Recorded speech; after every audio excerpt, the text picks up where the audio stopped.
Buenas noches a todos, chicos. Vamos a comenzar la sesión prevista para el día de hoy, 28 de marzo del 2022. Y antes que nada, entonces, voy a abrir un poco nuestra aula virtual, un momentito, y ahora pues la voy a compartir con ustedes. Bueno, voy a abrir acá la opción de compartir sonido, optimizar clip de video, y acá está. Esta es nuestra aula virtual. Perfecto. A ver.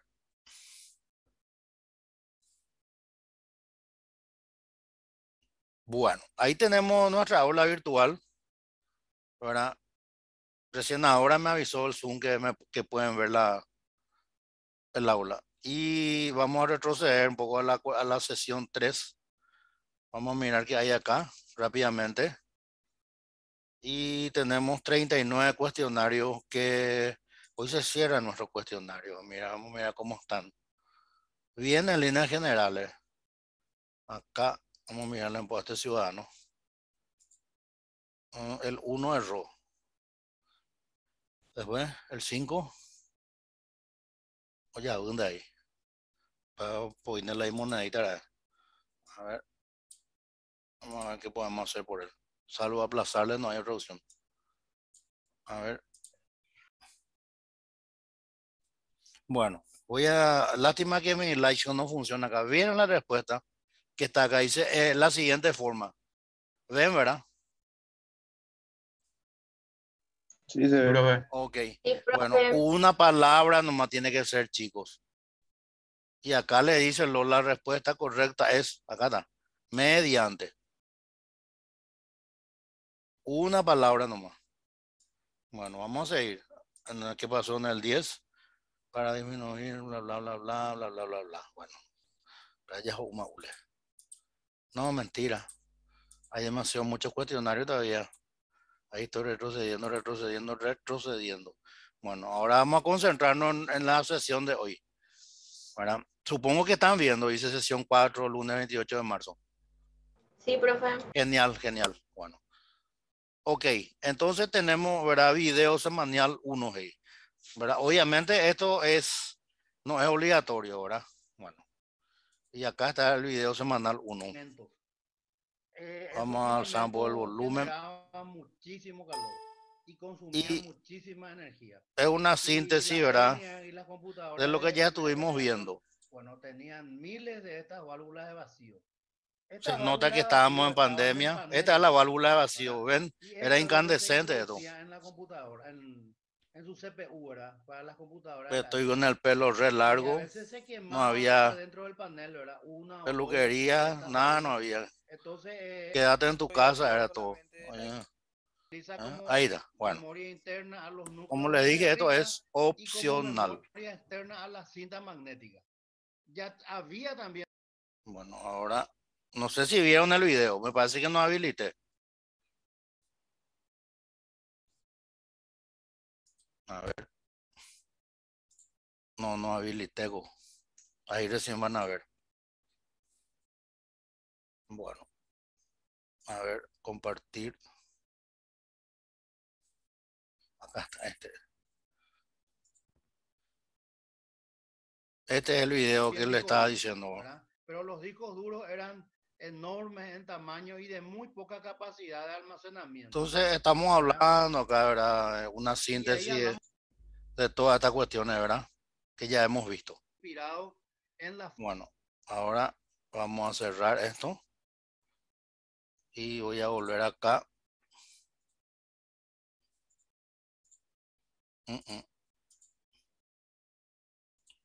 Acá. Bueno, voy a abrir mi segundo video. Y voy a darle compartir ahora. En esta parte es lo que es un poco engorroso este Zoom. El Meet es más práctico, pero bueno, jamás importó. Tenemos acá, ¿verdad? Un material también opcional que tiene que ver con lo que está más abajo. Palabras menos, ¿verdad? Y bueno, ya, no sé dónde es lo que me fui. Sorry, chicos. ah. Bueno, voy a cerrar nomás ya este porque me fui totalmente a otro lado. Ok, bueno, ahora voy a habilitar ya. Ahora, esto sí, hay que mirar. Voy a habilitar un ratito. Bueno, antes de habilitar voy a mirar un poco el chat. ¿Qué hay en el chat? Buenas noches, mi internet medio que no funciona. Bueno, no te vayas a preocupar, Elena, pero tenés que hacer un asado. Sencillo. Ahora sí, vamos a continuar. Voy a abrir ya. Esto sí ya es oficial. Esto hay que leer para poder responder al cuestionario. Y con esto que damos, hoy termina la parte de, ¿cómo que se dice? Arqueología informática. Ahí está. Voy a ver si puedo ampliar. Ahí está. Como les iba diciendo, con esto terminamos la parte de arqueología informática. Después ya vamos a ir, ¿verdad?, a cuestiones puntuales de ahora. Generación de computadoras. Son los periodos en que se dividen la historia de computadoras, de las computadoras. Acá tenemos un resumen. Las de primera generación, válvulas de vacío, programación en lenguaje de máquina. Recién justamente en el video estábamos viendo una válvula de vacío. Segunda generación, ya no se usan válvulas de vacío, sino transistores, que son más pequeños y mucho más pequeños luego y consumen menos electricidad. ¿Qué podemos decir de los transistores? Bueno, se inventaron en laboratorios Bell en 1948, pero recién años después eso se implementó en la informática. Tercera generación utilizan circuitos integrados. Con una máquina de tercera generación, el hombre llegó a la luna el 20 de julio de 1969. Y esas computadoras tenían 16K bytes de memoria. Bueno, por ejemplo, esta plantilla que tenemos acá, este slide que tenemos acá, que está en pantalla, esto yo le puedo asegurar que pesa mucho más, ¿verdad? Que lo que estaba pesando, o sea, que lo que podía almacenar la memoria de esa computadora con la que se llegó a la luna. Cuarta, se caracteriza por la integración a gran escala de circuitos integrados y transistores. Ya es nanotecnología, como se dice en otros términos. Quinta generación, ya estamos hablando de inteligencia artificial. Y acá vamos a hacer, ¿verdad?, un review, ¿verdad?, de la primera generación. Profe, ¿Sí? a qué se refiere con generación? ¿Generación de computadoras o generación de procesadores ya? No, generaciones de computadora, amigo. Ah, ¿Y cómo se pasa de una generación a otra cuando cambia la tecnología? Acordate, la primera generación usaba válvulas de vacío, que era esa lámpara incandescente que había en el video, ¿verdad? Después se deja de lado esa tecnología y se empieza a utilizar transistores. Ahí pasamos a la segunda generación. Después se dejan de usar transistores y se utilizan circuitos integrados. Ahí pasamos a la tercera generación, ¿verdad? Y con ese tipo de máquinas, ¿verdad?, de circuitos integrados, se pudo llegar a la luna. Era imposible con las máquinas de primera y segunda generación, ¿verdad?, llegar a la luna porque esas computadoras estaban dentro de la cápsula, ¿verdad?, que aterrizó en la luna y eran de tamaño enorme, ¿verdad? Y era imposible introducir eso en una cápsula tan pequeña en donde apenas entraban dos astronautas. Pero sí con la de tercera generación ya se llegó, ¿verdad? Cuando se estaba por aterrizar ya el módulo lunar, el Águila, en la computadora dio un mensaje de error, un código que no se conocía, ¿verdad? Después el comandante dijo, no, no, igual no vamos a aterrizar, dijo Astrom. Y después se revisaron los manuales, ¿verdad? Y ese código decía que había módulos, ¿verdad?, del programa que quedaban que estaban quedando fuera de servicio. Y entonces, ¿verdad?, esos módulos que quedaron fuera de servicio era para evitar, ¿verdad?, que la máquina, ¿verdad?, de la computadora dejara de funcionar totalmente. Como no eran módulos vitales, ¿verdad? Entonces, directamente la aplicación deja de lado esos módulos del programa, del paquete. Y hay que reconocer que tuvieron mucho ingenio los que hicieron ese programa, esa aplicación.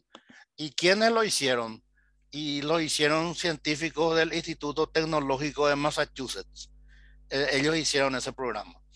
Con relación a ese Instituto Tecnológico de Massachusetts, no quiero salir fuera de contexto, pero un paraguayito, ¿verdad? Apellidado Bozano, también se recibió ahí y luego diseñó los planos para construir estas dos cañoneras que se usaron en la guerra del Chaco. Con esos planos, él se fue a Italia y él supervisó la construcción de esas dos cañoneras que llegaron después, ¿verdad? A nuestro país. Pero eso es harina de otro costal. Vamos a seguir. Durante la década del 50 se construyeron varias computadoras notables. Cada una contribuyó con avances significativos. Aritmética binaria, acceso aleatorio y concepto de programas almacenados. ¿Verdad? Cuando hablamos de concepto de programas almacenados, significan que los programas ya residen en memoria y se ejecutan a partir de ahí. No se olviden que hay dos tipos de lenguaje, lenguaje interpretado y lenguaje compilado, que estuvimos viendo creo que en la sesión anterior. La primera computadora digital electrónica de la historia era capaz de efectuar 5.000 sumas por segundo. Fue hecha por un equipo de ingenieros y científicos encabezado por los doctores John Mauldin y Preston Ecker en Pensilvania. Este señor Ecker era ingeniero eléctrico. No sé si hay alguien que es de ingeniería eléctrica acá en esta aula. ¿Hay alguien? Sí, hay, profe, Sí, varios. Hay, profe, creo que la mayoría. la mayoría. Profe. Sí, ya. Y sin salir fuera de contexto, pregunto nomás. ¿Hay damas de que estudian electricidad? Pregunto. Sí, profe. ¿Sí? ¿Vos sos? Sí, profe. Eh, Mi hija, ustedes no pueden estudiar electricidad. No te vayas a enojar conmigo. No me van a preguntar por qué. Razón, ¿por qué? ¿Qué ¿Y razón, profe? por qué razón? Y porque la mujer pues recién a los 9 meses da a luz.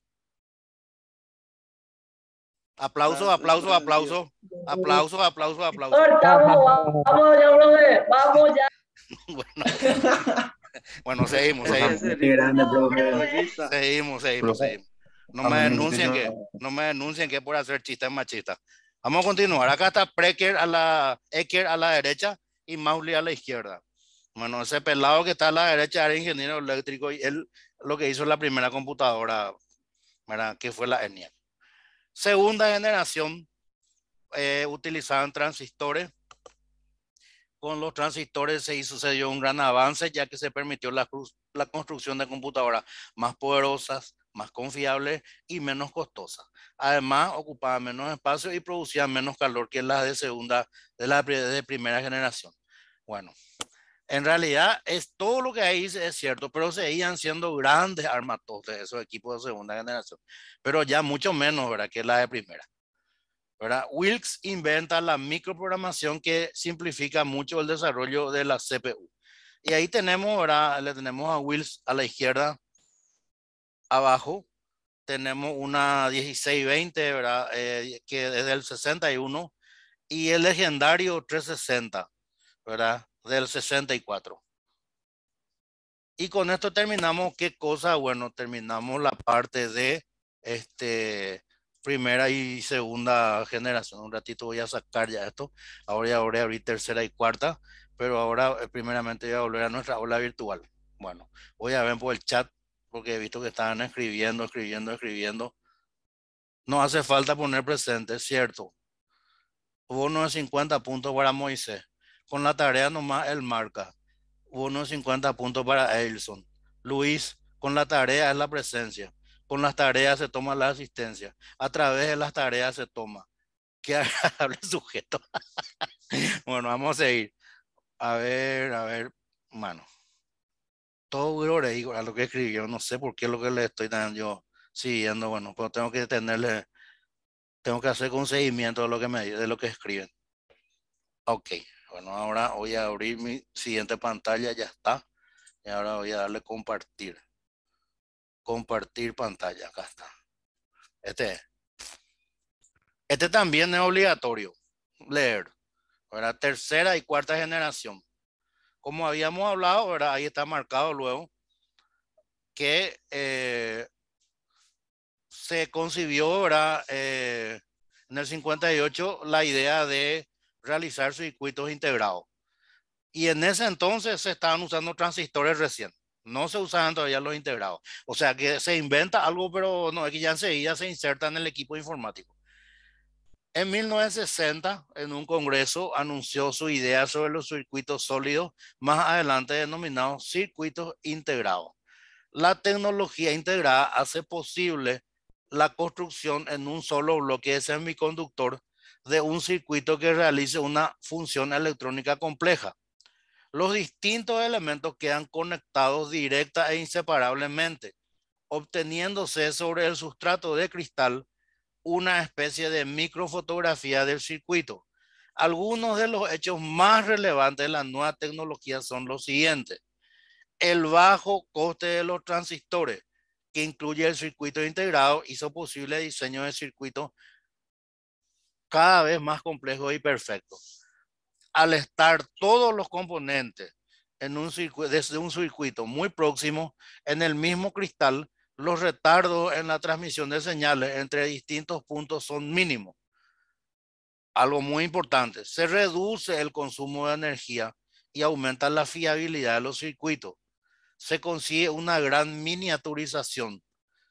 Se puede automatizar la construcción de circuitos, pudiéndose fabricar en series. Los nuevos dispositivos no solo contienen conmutadores, sino circuitos completos. Es decir, se reduce considerablemente el trabajo manual de interconexión de componentes. Tecnológicamente, la tercera generación de computadoras se caracteriza por la utilización de circuitos integrados, pequeña escala de integración, SSI, y también MSI, media escala de integración, reemplazando a los circuitos de transistores directos y consiguiéndose así una reducción significativa en coste y tamaño físico. También poco a poco se fueron imponiendo las memorias realizadas con circuitos integrados, desplazando a la memoria de núcleos de ferrita. Se desarrollan grandes computadores dando servicio a gran diversidad de terminales, trabajando de forma local o remota. Eso significa que ya habían redes informáticas. Cuando hablamos de trabajar en forma remota, entonces se supone que hay un servidor instalado, por ejemplo, en UXA Campus, y bueno, están terminales, ¿verdad?, que están instalados en otro local de UXA, por ejemplo, que puede ser en el centro o en otra ciudad. Se desarrolló la memoria virtual, permite al usuario hacer programas de una capacidad muy superior a la que físicamente tiene el computador. Esto hace posible que la capacidad máxima de los programas venga limitada por el espacio que se reserva en disco para ella y no por la memoria principal. Hagámosla corta para comprender el concepto de memoria virtual. Estamos en tercera generación, las computadoras tenían una memoria interna de 16K. Ok, era muy frecuente que los programas que hacían los informáticos de esa época, ¿verdad?, ocuparan mucho más espacio que los 16K que tenía la memoria interna, ¿verdad? Y eso obviamente es medio difícil de entender. Si tu memoria interna es 16K y tu programa es de 48K, entonces, ¿cómo podía ser posible que esa computadora procesara ese programa, ejecutara ese programa, mejor dicho? Y ahí es donde aparece pues el concepto de memoria virtual. ¿Qué es lo que se hacía en la práctica? Y los 48K que ocupaba ese programa en realidad se almacenaban en el disco duro.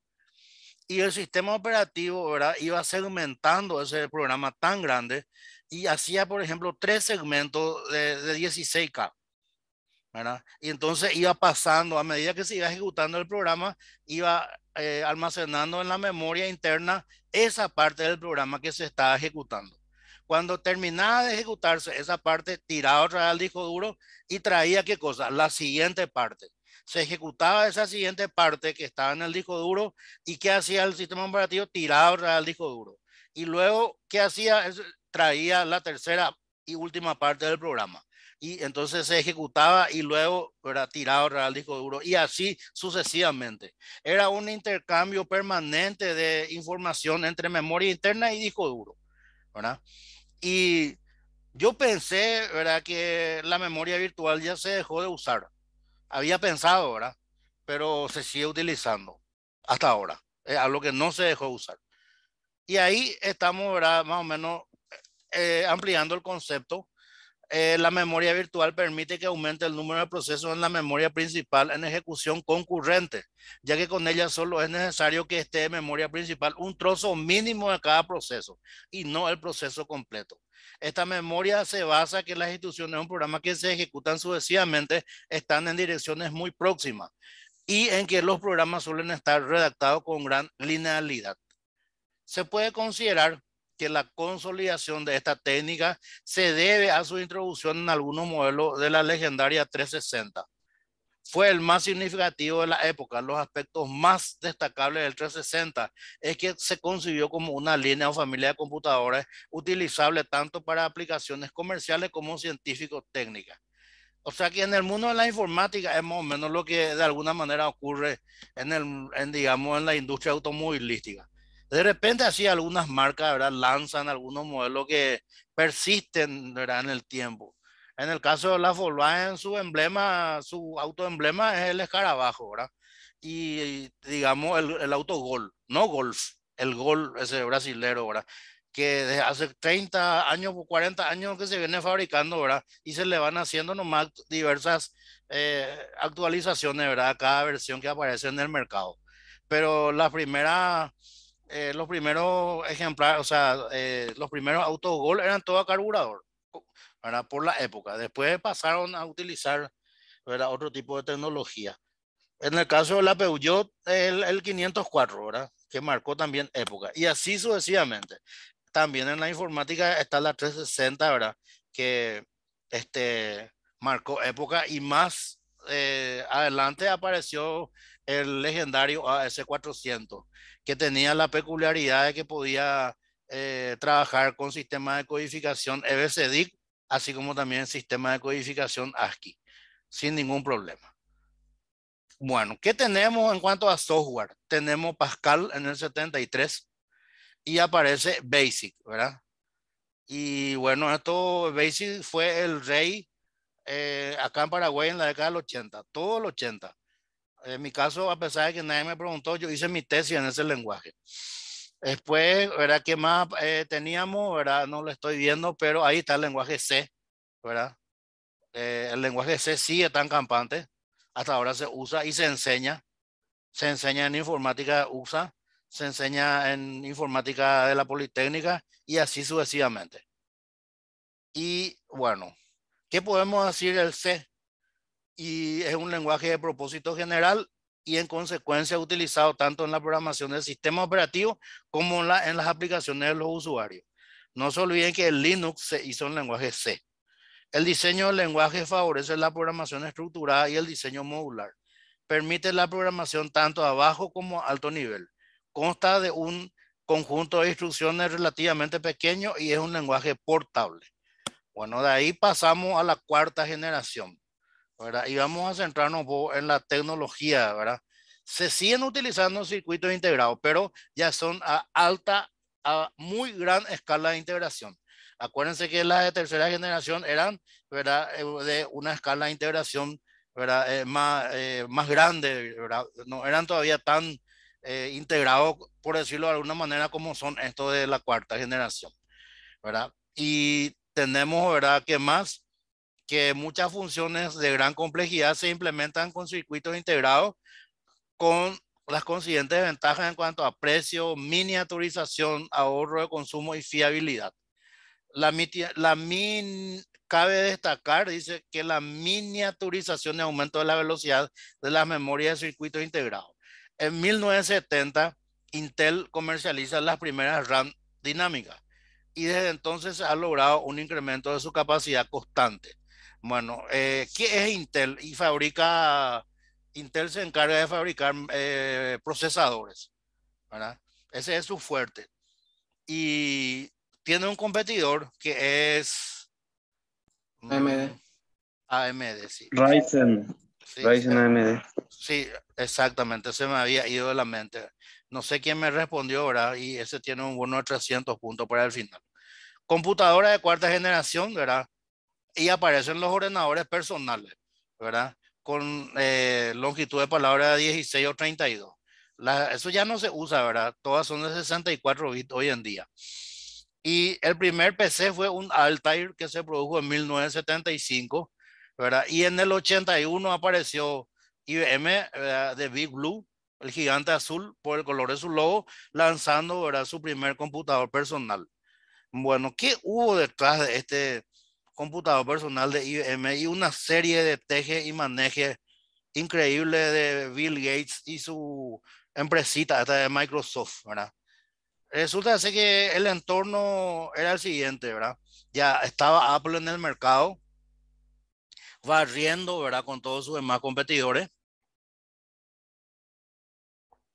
Y entonces IBM se dio cuenta que ahí eso ya no era un simple nicho de mercado, sino que era algo que la gente ya estaba empezando a comprar en grandes cantidades. Y ellos no tenían nada. Ellos seguían fabricando computadoras grandes. Entonces fabricaron una IBM PC, pero había un problema, no tenían sistema operativo, porque el software nunca fue el fuerte de IBM. Entonces hablaron ahí con Bill Gates de Microsoft y firmaron un contrato. Y Bill Gates se compromete, ¿verdad?, a proveerle a IBM un sistema operativo. Pero había ahí una cuestión de fondo muy importante. ¿Y cuál era esa cuestión de fondo? Que en realidad Bill Gates no tenía absolutamente nada que ofrecerle a IBM. Es como que yo le diga a usted, bueno, le voy a vender un auto, no sé, con Mercedes Compresor por $5,000. Y uno de ustedes me dice, dale, dale, profe. Y firmamos todo el contrato, pero el tema es que yo no tengo el auto. Y algo exactamente lo mismo hizo Bill Gates. Y él tenía ahí un compañero, ¿verdad? Digamos que comenzó con él en Microsoft y le dijo a Bill Gates, bueno, yo tengo un conocido que tiene un sistema operativo que va a funcionar, pero tenemos que hacerle algunos pequeños ajustes. Y se fueron y hablaron con ese ciudadano y le pagaron $50,000. Estamos en el 81. Podríamos hablar de $500,000 fácilmente. Y entonces ellos compraron ese sistema operativo, hicieron modificaciones, ese sistema operativo se llamó DOS, Disk Operating System, y ese le enchufaron a IBM, discúlpeme el término, pero no le vendieron su sistema operativo a IBM ellos.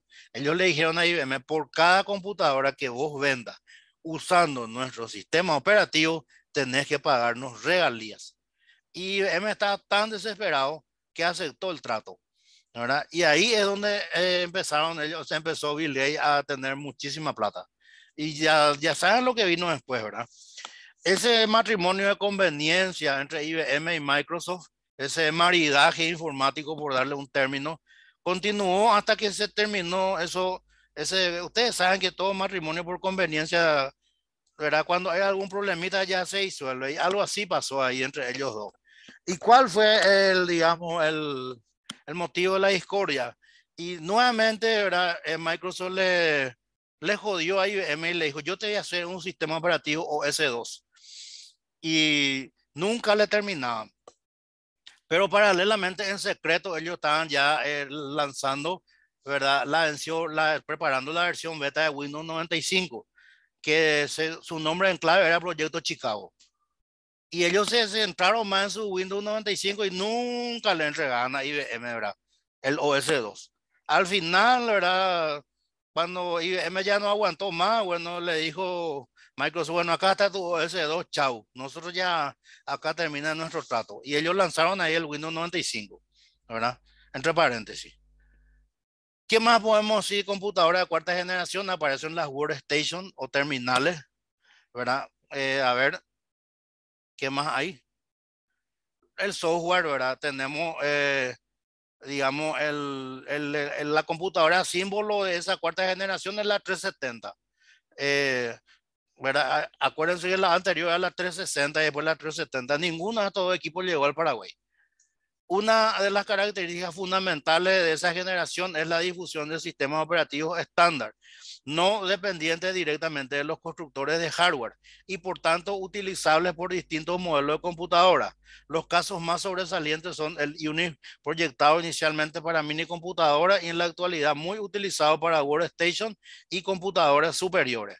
Sí, durante la década del 80 hubo un problema ahí de compatibilización entre los equipos, ¿verdad? Y eso acá en Paraguay pasamos por eso, ¿verdad? ¿Y cuál es lo que era el problema? Bueno, muy sencillo es, ¿verdad? Por ejemplo, hacíamos nosotros, ¿verdad? Los informáticos, un programa en lenguaje COBOL y lo ejecutábamos, ¿verdad? En una IBM Sistema 3 modelo 15. Perfecto, andaba muy bien nuestro programa en el IBM Sistema 3 modelo 15.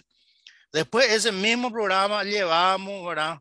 Por ejemplo, a otra computadora de la época, la Century 100, pero de otra marca, NSR.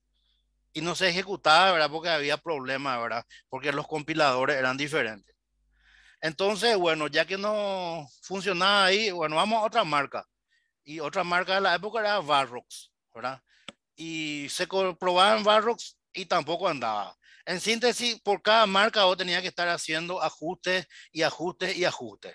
O eso ya no ocurre más hoy en día con nosotros. Si nosotros trabajamos con un compilador de lenguaje C, eso corre en una Asus, en una HP, en una Lenovo, etcétera, etcétera, etcétera, ¿verdad? Pero en esa época se tenía todavía ese problema, ¿verdad? Y así fuimos, vamos avanzando, ¿verdad? Y a ver, un poco aparece en el 88 Windows NT, ¿verdad? ¿Qué más podemos decir? Y el lenguaje más característico para la programación dirigida a objetos es Smalltalk. No llegó ese nunca a Paraguay. Otro lenguaje de gran interés es el C, que es, como les dije, se sigue usando hasta ahora, se sigue enseñando en la facultad, en la carrera de informática, con objeto de facilitar la redacción de la primera versión de Unix. Su principal ventaja radica en que es de gran portabilidad, además de ser un auténtico lenguaje de alto nivel. Tuvo un gran éxito una versión de C dirigida a objetos, conocida como C++. También merece mención especial el lenguaje ADA, que fue definido por comités de expertos designados por el Departamento de Defensa de los Estados Unidos, ¿verdad? Al objeto de integrar las posibilidades de todos los lenguajes importantes de la época y unificar así las herramientas de programación en todo el departamento. ¿Por qué se llamó ADA ese lenguaje? En homenaje a la primera programadora de la historia que trabajó muy de cerca con el padre de la informática, Charles Babbage, ¿verdad? ¿Cómo se llamaba esa primera programadora? Se llamaba Ada Byron, ¿verdad? Y por eso en su homenaje, ¿verdad? Entonces se le dio ese nombre a ese lenguaje. Como habrán podido notar, ¿verdad? Las chicas sí pueden estudiar informática, pero no electricidad. Estoy esperando la reacción, la silbatina generalizada del público, cosa que no se dio, señal de que no están atendiendo mi clase. Bueno, ¿qué pasó? Ya nos dimos cuenta que era un chiste, profe. Ah, bueno, menos mal. Profe, así como Cero nunca va a ser campeón de la Libertadores, profe, sábalo. Profe, están soñando en el chat. Están soñando de que Cerro va a salir. Un ratito, por favor. Un ratito. Limpia la eliminada Cerro, profe. Un ratito. Lo que pasa es que yo no puedo responder porque se está grabando. Ok, ahora voy a abrir un poco la última diapositiva. Voy a darle compartir pantalla. Acá está. Compartir. ¿Qué es lo que hicimos? Una retrospectiva de primera, segunda, tercera, cuarta y cuarta. Y ahora, obviamente, quinta y sexta, ¿verdad? Y con esto terminamos la arqueología informática, ¿verdad? Y ya vamos a pasar después a otra cosa mariposa. Quinta y sexta generación. Quinta generación fue un proyecto ambicioso lanzado por Japón a finales de los 70. Su objetivo era el desarrollo de una clase de computadoras que utilizarían técnicas de inteligencia artificial al nivel del lenguaje de máquina y serían capaces de resolver problemas complejos como la traducción automática de una lengua natural a otra. El proyecto duró 10 años. Los campos principales para la investigación de este proyecto inicialmente eran tecnologías para el proceso del conocimiento, tecnologías para procesar bases de datos y bases de conocimiento masivo, sitios de trabajo de alto rendimiento, informáticas funcionales distribuidas, supercomputadoras para el cálculo científico. Sexta generación. Estamos ahí y pasando ya, yo creo que a una séptima probablemente. Las computadoras de esta generación cuentan con arquitecturas combinadas paralelo vectorial. Bueno, todas las computadoras tienen una arquitectura de computadora, ¿verdad? Y en base a eso están diseñadas.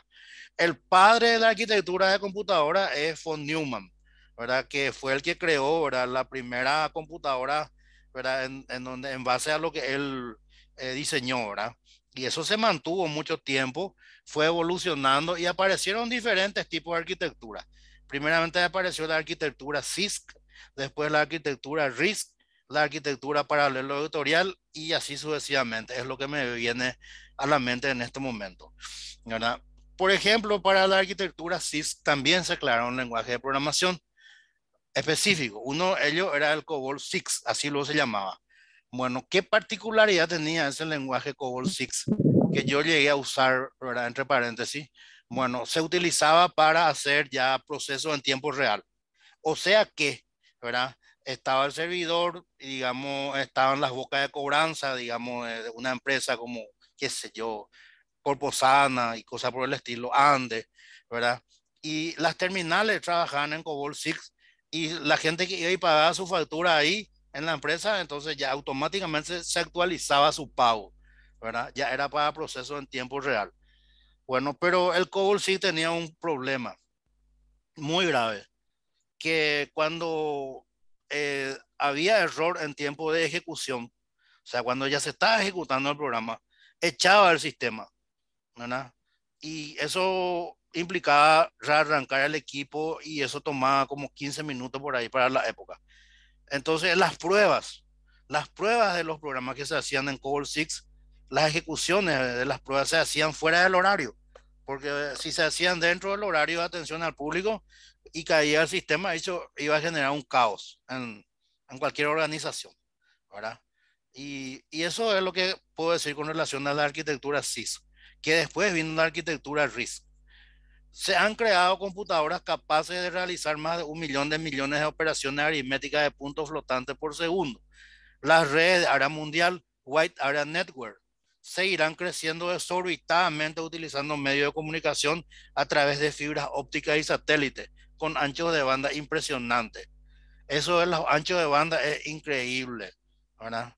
Por ejemplo, cuando uno va a descargar algo, ¿verdad? Por ejemplo, no quiero salir fuera de contexto, voy a ser breve, con la disculpa de todos ustedes. Bueno, anoche se hizo esta famosa gala de Hollywood, hubo moqueta y todo. Para mí es bola, ¿verdad? Creo que está eso todo arreglado. Mi opinión particular. Bueno, lo que sí que hay una película que se llama El poder del perro, mango. Entonces yo busqué hoy y encontré la película. Y bajé antes de comenzar con ustedes la sesión, ¿verdad? Y es de 2 gigas. El tamaño total. Y no, a menos me sorprendió a mí, porque yo siempre dije que tío es un castigo. Pero en 2 minutos me bajó todo. 2 gigas. ¿Verdad? No pude creer. ¿Será cierto esto? Me tuve que pellizcar inclusive y en 2 minutos me bajó todo. Increíble. Bueno, las tecnologías de esta, nadie trabaja en ti ahora. Las tecnologías de esta generación ya han sido desarrolladas o están en ese proceso. Salía, ya yo topa tan cuestión. Algunas de ellas son inteligencia artificial, teoría del caos, sistemas de difuso, holografía y transistores ópticos. ¿Quién me dejó abierto su micrófono? Profe, tengo una consulta de las cores. Pendeyu. Esto cosa se graba, Rey. Decime, mi hijo. Profe, los puntajes de los cuestionarios, ¿cuándo vamos a ver? O sea, ¿cómo vamos a ver? Bueno, muy buena pregunta. Voy a terminar esto y después vamos a ver eso, ¿sí? ¿Te parece? Teneme un chiqui de paciencia. Antes de seguir, ¿verdad? Ahí estamos teniendo en pantalla lo de la holografía. Bueno, la holografía es un caso así, un uso bien concreto. Cierren, por favor, el micrófono de, no sé quién está abriendo y está tosiendo ahí. Parece que tiene COVID. No les digo nomás, les digo nomás. Bueno, CNN hizo una prueba, ¿verdad? Una demostración, no una prueba. Cuando Barack Obama se presentó para su reelección, ¿verdad? Y estaba la periodista a miles de kilómetros de distancia, ¿verdad? Y es como a través de hologramas, es como que ella estaba ahí entrevistándole, creo que al mismo Obama, si no estoy transcordado, ¿verdad? Y bueno, ahí quedó demostrado, ¿verdad? El tema de los hologramas, ¿verdad? Realidad virtual y todo ese tipo de cosas, entre paréntesis. Y con esto terminamos, ¿verdad? A ver, la parte de arqueología informática. Ahora voy a irme acá, voy a cerrar. Bueno, hay dos cositas más que les voy a mostrar nomás ya. No vamos a leer, no vamos a hacer nada para que vean.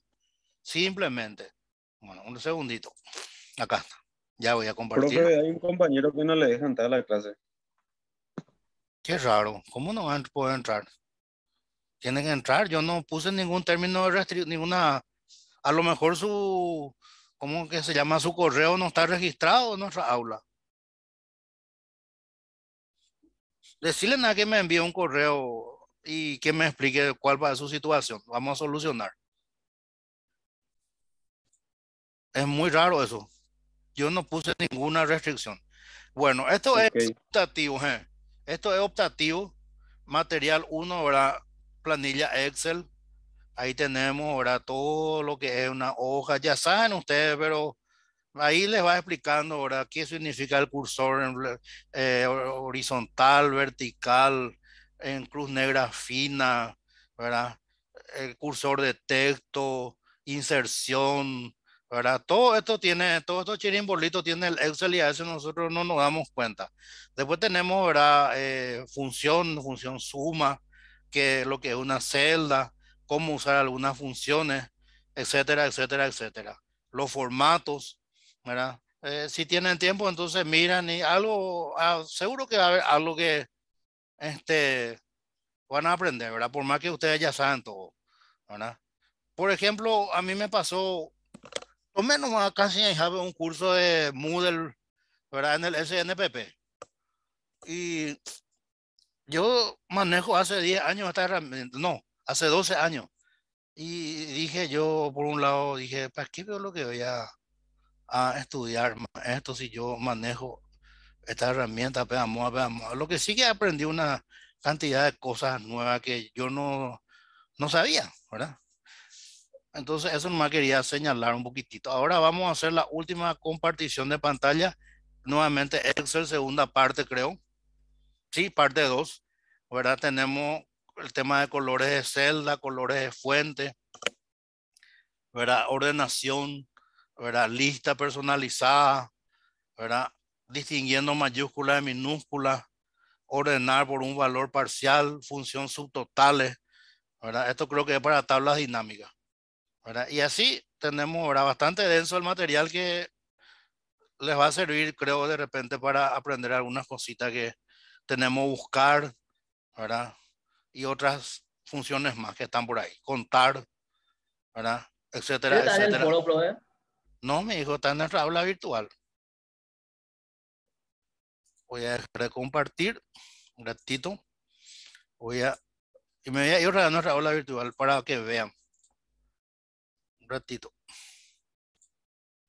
Esta es nuestra aula virtual. Bueno, esta es nuestra aula virtual de esta semana. Estuvimos viendo estos dos videos que aclaramos que es optativo, ¿verdad? Obviamente esta planilla de cálculo que está acá tiene que ver con qué. Tiene que ver con esta parte que está ahí abajo, que dice material de lectura opcional, planilla de cálculo Excel parte 1, parte 2.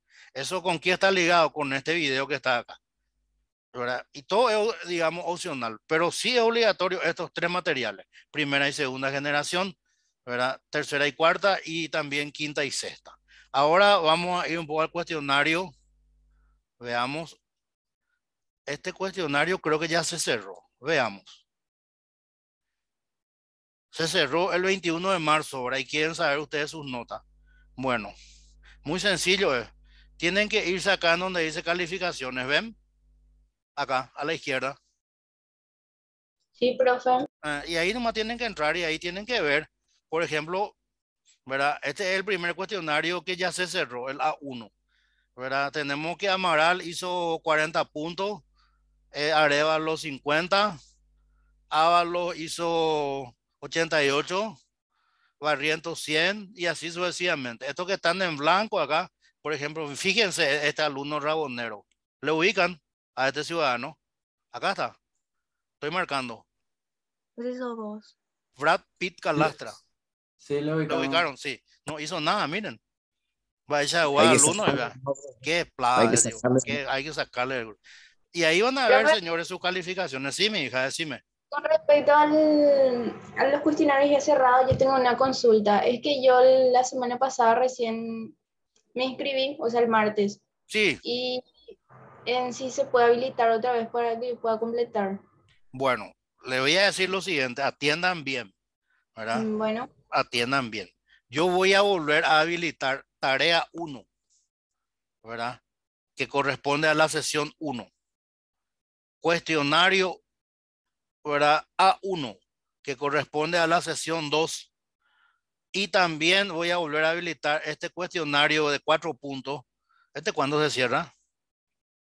28 de marzo. Hoy se cierra. hoy, profe, Sí, ese se bueno, cierra hoy, profe. atiendan. La tarea 1, el cuestionario 1 y el cuestionario 2, yo voy a volver a habilitar a partir del 1 de abril a las 00, que es, a ver, voy a mirar un poquito. El 1 de abril es viernes, sí, y se va a habilitar hasta el domingo a las 23:55. O sea que los que no hicieron, los que no completaron tarea 1, cuestionario 2, entonces a partir del 1 de abril voy a habilitar otra vez, ¿verdad? Hasta el domingo 3 de abril a las 23 horas para que lo completen. ¿Está bien? Bueno, profe, Sí. gracias. Normalmente yo espero que termine el primer mes de marzo, ¿verdad? Porque Sí. el periodo el cierre académico de inscripción es el 31 de marzo. Eso significa que puede haber todavía algunos chicos que se estén inscribiendo hasta el 31 de marzo. Y obviamente no pudieron no van a poder hacer las tareas que ya estábamos desarrollando. Entonces, ¿verdad? Previendo eso es que yo siempre hago, digamos, esto. ¿Aclarado, chicos? Sí, profe. Sí, profe. Ya Sí, vieron profe, sí, entonces lo profe. de calificaciones, ¿verdad? Voy a Sí, ver, profe, pero a mí no me voy a- sale la calificación. Espera un ratito, justamente esa prueba, voy a entrar yo como estudiante. Bueno, y voy a entrar acá en calificaciones. Sin calificar me sale a mí. Sí, Y bueno, a mí también acá, esperamos. de varias materias sale lo mismo, profesor. Solamente, Sí, yo tengo sí, solamente uno que sí. aparece. Bueno, eso, chicos, es algo que yo no les voy a poder solucionar. Tienen que hablar con el administrador para que ustedes puedan ver sus puntajes. Por eso, justamente para salir de la duda, yo cambié mi rol al de estudiante para ver qué estaba pasando, ¿verdad? Y tienen razón ustedes, no se puede, no les deja ver. Y hablen por favor con los administradores para que les habilite esa opción. Sí, Profe, a mí me dice no entregado también. Y yo hice a O sea, las es 4. que las otras profes o los otros profesores nos decían para que te consultemos a vos. sí, y ya les di ya la respuesta, chicos, ¿verdad? Esto es algo que yo no les puedo resolver, ¿verdad? Yo veo las calificaciones, ¿verdad? Porque estoy como profesor. Pero hagamos la corta, espérenme un rato. ¿Están viendo ustedes ahí, verdad? El aula virtual, ¿sí? ¿Están viendo? Sí, profe. Ok, Sí, profe. bueno, espérenme un ratito. Bueno, espérenme un ratito. Ahí les voy a mostrar cómo viene la mano. Vamos a ver este cuestionario. Un ratito. Acá creo que tengo que entrar. Editar ajuste. Sí. Bueno. ¿Dónde se hace esta parte de las calificaciones? Un ratito. Acá. ¿Ven que está marcado esto a la derecha? Acá, yo estoy haciendo girar mi cursor. Ahí que dice, después de cerrar el cuestionario, ¿verdad? Una vez que termine, hoy por ejemplo, se va a cerrar el cuestionario, ¿verdad? Bueno, un minuto después que se cierre el cuestionario, ustedes tendrían que ver ya sus calificaciones, ¿verdad? Yo, como ustedes mismos están viendo, programé para que sea así. Me explico, chicos. Yo hice lo que me corresponde a mí como docente, ¿verdad? Para que ustedes puedan ver su calificación porque es lo que corresponde. Ahora, ¿qué pasa que si el aula virtual no les deja ver y tienen que hablar con el administrador? ¿Verdad? Porque eso únicamente el administrador puede habilitar. Porque yo programé para que ustedes puedan ver, ¿verdad? Ahora, si este que está acá tampoco estaba marcado, entonces no iban a poder ver nunca. Pero yo sí hice, ¿verdad? Para que lo vean. Porque después estas otras columnas son totalmente para otra cosa. Este es durante el intento, después de cada intento, y esta columna es mientras el cuestionario está aún abierto, ¿verdad? Ninguna de estas opciones hay que habilitar porque no tiene sentido, ¿verdad? Hay que habilitar la opción de que vean su calificación una vez que se cerró el cuestionario, para que ustedes sepan. Y yo hice eso, ¿verdad? Y tienen que hablar con el administrador, ¿verdad? Que no sé quién es, ¿verdad? Creo que es Jesús. Está bien, va. No es que yo, como se dice vulgarmente, chicos, le esté sacando la cola a la jeringa, sino que yo... Ahí, ¿Ah? ¿Qué? ahí puede ver mi calificación de la cuestionario pasado. ¿Pudiste ver? Sí. ¿Y lo demás? Profe, yo sí pude ver el primero, pero el segundo ya no. Sí, ¿Y yo el también. segundo El que primero cuando pude se ver, el cierra? segundo ya no. Esperen un poco. El segundo, ¿cuándo se Hoy cierra? se cierra. Y por eso no Hoy ven a la todavía. hora. Y después de que se cierre, por eso les estuve mostrando recién que yo programé el aula virtual para que vean una vez que se cierre. ¿Por qué Hugo no tienen que ver antes que no sé qué, antes de que se cierre? Porque no es conveniente que vean. Y son las recomendaciones que nos dan la coordinación, ¿verdad? Porque si no han ido por nada, ¿verdad? Pero si ustedes ven eso, ¿verdad? Famoso captura de pantalla, entran al grupo de WhatsApp, ya saben luego. Igual hacen, ¿verdad? Pero si ya veis, si ya saben todos los resultados, entonces, bueno, uno va a entrar primero, ¿verdad? El más 8 y ese va a ser todo puntaje, eso de puntaje, captura de pantalla y ya, ojo, imagina. Así funciona el sistema. Pues supuestamente es para eso. Pero lo importante es que ya están pudiendo ver, pero una vez que se cierre el cuestionario. ¿Alguna otra consulta, jóvenes, para ir levantando la sesión?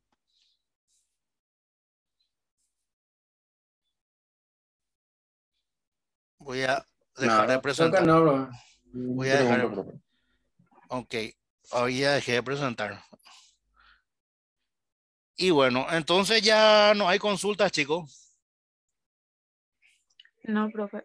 Bueno, No, profesor. genial, genial. Y bueno, ¿qué les parece si levantamos entonces la sesión si no tienen objeciones? Está bien, profe. Ok, ya convertí en Raúl, ya se agrego ahí. Dale, profe. Ok, chao, buenas noches. Gracias, profe. Chao, chao. Chao, chao. Chao. Chao, mi hijo.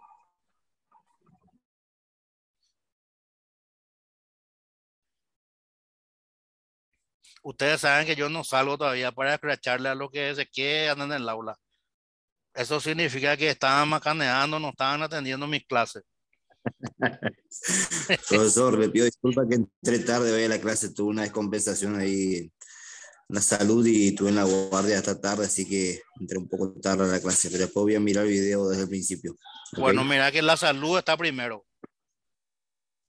Sí, tuve una descompensación en el dolor en el corazón y del lado del brazo, del lado del corazón, así A que la tuve gran que flauta, déjate nada de macanear, será.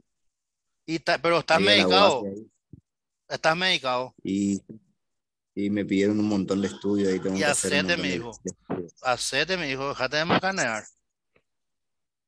La Bueno, salud mañana es vamos la salud primero. continuar con los estudios. Así que bueno, voy a mirar el video cuando te sube la primera parte que fue la que no pude mirar. ¿Okay? Tranquilo, tranquilo.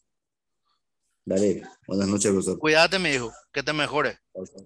Gracias, chao, chao. Chao, mi hijo. Bueno, ahora comienza el scratch. Oscar Marqueda terminó ya la clase. Gianni Nos Viscotti. quedamos por si por ahí decía un chiste, profe, por eso no. Ah, bueno. Para escuchar chistes nomás, brother. No, ya terminó ya la sesión chiste. Eso es durante la clase nomás. Para echarle caña a los limpitos. No, no hay que ser así, mi hijo. Bueno, ahora sí voy a cerrar, ya voy a finalizar ya la reunión. Muy a pesar mío. Hasta luego. Paolo Olmedo terminó ya la sesión. Nelson Daniel terminó la sesión. Elías Dale, terminó la profesor. sesión. Buenas Cañiza, noches. vamos a la clase Cañiza. Jonathan, jabón de pure. Tanaka. ¿Qué te pasa, Tanaka?